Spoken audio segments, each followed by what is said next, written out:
Stocks rose on Friday as investors chased the upside on fresh optimism that a deal to end the Middle East war could be within reach, with risk appetite further lifted by hopes of a wider diplomatic thaw.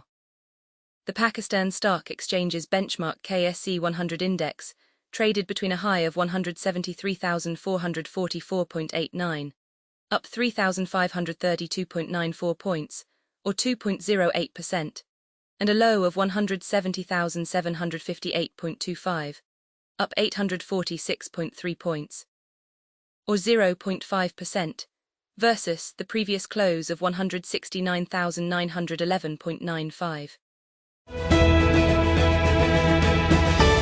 If you thought Jacob Elordi was slowing down, think again.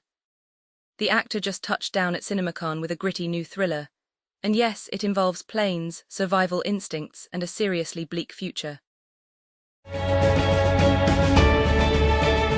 Madison Beer and Justin Herbert's love story has taken a new exciting turn.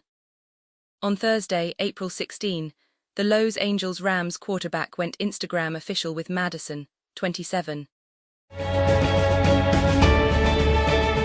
Prince Harry and Meghan Markle arrived in Sydney on the final day of their headline-making 4-day Australia visit. The Duke and Duchess of Sussex performed several engagements around Sydney Harbour. From meeting locals and taking selfies to engaging in emotional conversations, the couple dominates headlines. Olivia Rodrigo has officially begun her next era.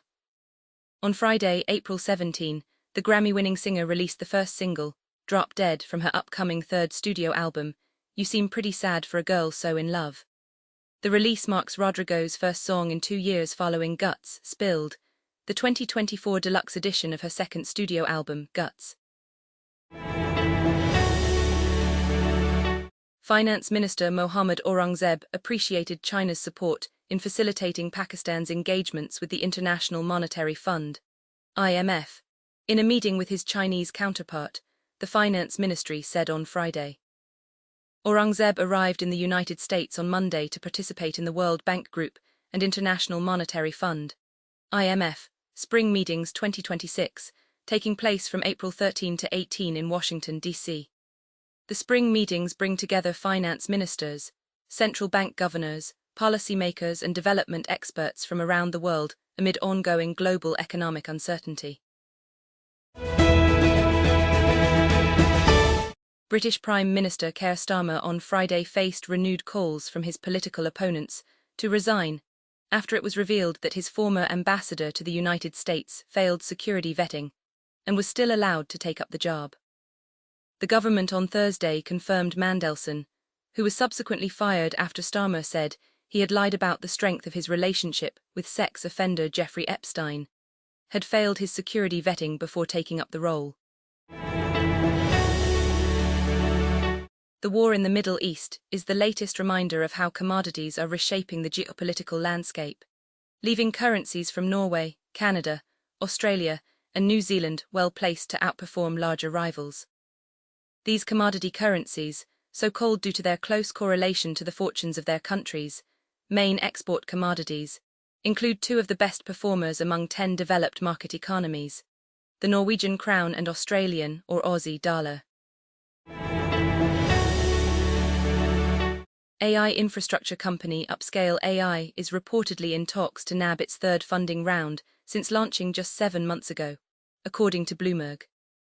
This latest round, which aims to raise around $180 million to $200 million, would value the company at about $2 billion. The company announced a $200 million Series A in January and a $100 million seed round in September, when it first launched. Investors in the company include Tiger Global Management, Zora Innovation, and Primji Invest.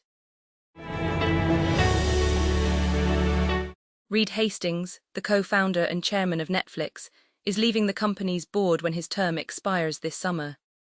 Hastings is stepping aside to focus on philanthropy and other pursuits, the company said in a letter to shareholders. The departure was revealed in the company's first quarter earnings report published Thursday. Hastings will officially leave the board when his term is up in June, according to the filing.